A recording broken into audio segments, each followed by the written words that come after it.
Welcome to this edition of NAFI's Briefing Room, our video series where we like to talk about different instructional topics and usually suggested by you, the NAFI member.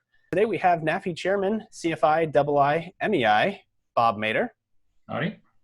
We have CFI II Aaron Dabney, owner of Waco Flight Training. Howdy. He's also a four-time master instructor, I might add. And we have CFI II MEI ATP Captain Brian Schiff. Welcome, everybody. Hello.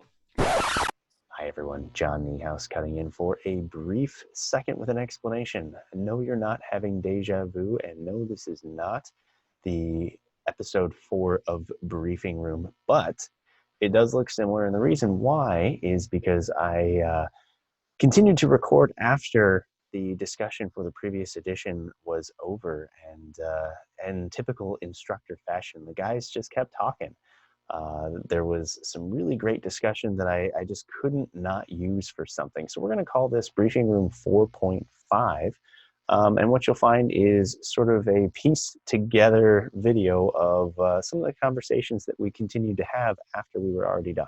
So I hope you enjoy it. I hope it's something that is entertaining and possibly even something you'll learn from. So thank you so much for joining us. I'll let you get back to the program. So now, well, I got 3 experienced CFIs at my disposal right here. In non-towered airport patterns on the radio, do you use N number or red and white Citabria turning base? I like to use red and white Citabria. Yeah, that's kind of what I've been seeing lately, and I used to think the other way, but I've turned because I realized I'm not looking for an N number. I'm looking for an airplane. Now, on the other side of that, I have had a couple of students that did that on check rides, and it wasn't a failing point, but the DPE definitely took issue with it on the debrief. So I think there's still a lot of about yeah. Where I come from, and you know, when the university has 35 white Cirruses, and at the time you couldn't get a Cirrus in another color because they actually weren't approved to produce them in any other colors until the Cirrus was like 10 or 15 years old. The 22 was different, but the 20 couldn't come in anything but white. And for us, you know, white Cirrus in Southwest Michigan, I mean, that could have been any of 100 different Cirruses that were out there. True. Well, are you know, I'm in both camps, okay? And so my compromise has always been Cessna, blah, blah, blah, blah, blah, whatever the tail number is. That way people have some idea that, okay, it's a high wing airplane, you know, and then if there's clarification, I'll say, well, we're the blue and white one. But I get Brian's point because one day at Millard in Omaha, I'm in the pattern, and there were 3 arrows and there's an arrow and two archers in the pattern working. And all they were calling was N numbers. They weren't even saying what kind of airplane. And I finally got on the radio and said, hey guys, you want to say what kind of airplane you are? I can't read the N number from that. I don't know who's Exactly. And that reminds me, a few days ago, an airplane coming into Creve Coeur Airport called in Boeing was on a 3-mile final. Boeing. Stearman, huh? It was a Stearman. Oh, What I figured. Yeah. So you never know. I mean, you want to know what to look for. Well, you know, my pet peeve is at an airport like Creve Coeur or Miller, where there's a lot of guys, a lot of kit builders, experimental. Yes. And I'll get on the radio, and I have or RV-10. Yeah, I've gotten on the radio. You a Lancer? You an RV? And they'll go, why do you care? And I go, because I want to know how fast you're going. Mm-hmm. And I want to know the shape I'm looking for. Yeah. And well, so I follow several of the Facebook groups for pilots and stuff like that. And one of the reoccurring conversations over the last, call it 2 weeks or so, has been sort of communication protocol at a non-towered field. And one of the ones that came up yesterday was when you're doing your initial call out, are you calling altitude as well as your position and tail number and stuff like that? What do you guys do with that? If I'm not in the pattern, I definitely call altitude. Yeah. Because the inbound and outbounds, like where I am at Santa Paula, you're going in and out. There's mountains on both sides. And for noise, they got you turning straight out. You're turning toward the arrivals.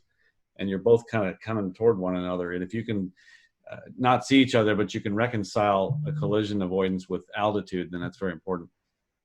Scariest call I've ever gotten was on the way into St. Charles County. And Brian has flown in the St. Louis area, so he knows where I'm talking about. I was about 5 west of St. Charles County. And I call Cessna blah, blah, blah, 3,500, 5 west, inbound landing.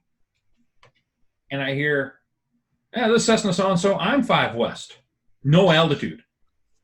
And I'm like, where the blank? And I got on the radio and said, what altitude are you right now? And the guy goes, well, that doesn't matter. I go, I want to know if I got to climb or not. Doesn't matter. Yeah. Yeah.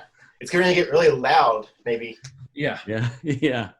Luckily, he was about 1,000 feet below me, but he was down in the blind spot under my feet. I was there, and he didn't know I was up there. He's, perfect setup for descending midair. I always ask my students, if you're not in this airplane, if you're in the random airplane we don't know about yet who's turning base to final, what do you want to know about me? Yeah, that's a good way to put it. I like that. Yeah. Yeah. Well, and additionally, there seems to be on those same groups, the Facebook groups, there seems to be an ongoing discussion of how many position calls do you do when you're flying in the pattern in a non-towered field. There's some that say, well, I'll do 1 or 2, and there are others that'll say I'll do each and every leg in what direction and so on and so on. What are your guys' policy on that? I think downwind and base are very important. Final is not as important. Once you turn base, the rest is kind of known. Yeah. Unless you see a reason to. If you see somebody holding short of the runway, I report on final. But unless it's a very busy pattern, I'll report on each leg. Upwind, actually upwind, downwind. I won't say crosswind unless someone's inbound. So it kind of depends who's inbound, who's on the frequency. What do I think I need to say for situational awareness for others? Yeah, kind of read the room. Yeah. Yeah. I tend to call all 4. I don't call the upwind leg, but I do tend to call crosswind, downwind, base. Well, yeah, crosswind, downwind, base, final. Mainly because, again, I've had too many times where I've turned final, and there's some guy, I'm a pilot, and he starts wandering across the line. Hey, did you look to your left? There just might be somebody coming. I've actually said that on the radio. Sorry. Well, it's okay. Tell you what, I'll go around. You wait a minute, will you? Well, there's an interesting line in the, I want to say it was the regs that somebody highlighted that basically said that it's the pilot's discretion to communicate based on the activity level in the pattern. I think one of you guys already said that you change it based on how many people are there. But it leaves some ambiguity into, what is the appropriate way to do that. Yeah. My feeling is I'd rather over communicate than under communicate, but at the same time, don't tell your life story on the radio. It's downwind 18 full stop.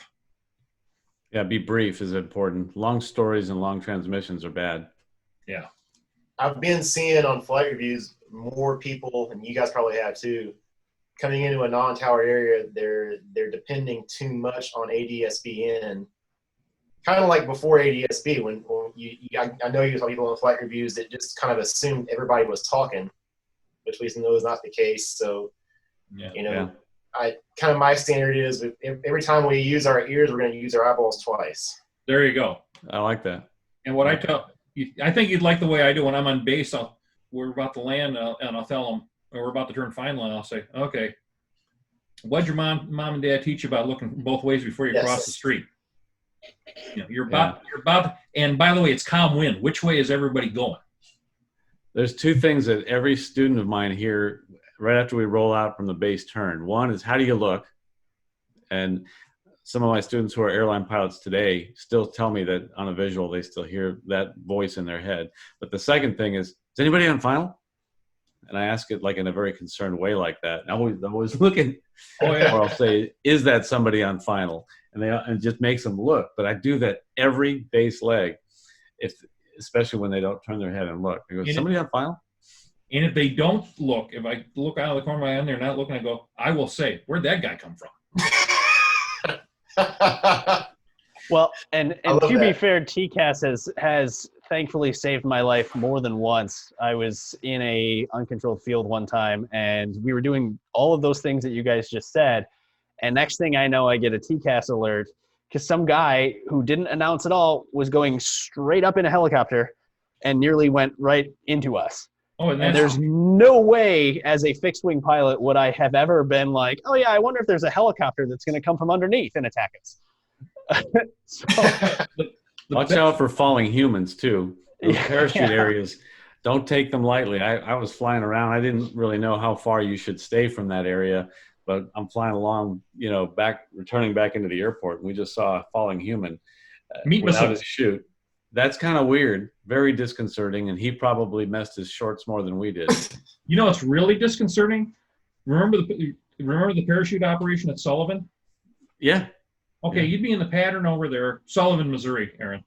Okay. In the pattern there, and you're aware that they're dropping. You'd be listening. Okay, they're doing all the proper announcements, and all of a sudden you'd hear the King Air who's trying to race them down, Yeah. saying he's entering the pattern of the downwind from 10,000 feet.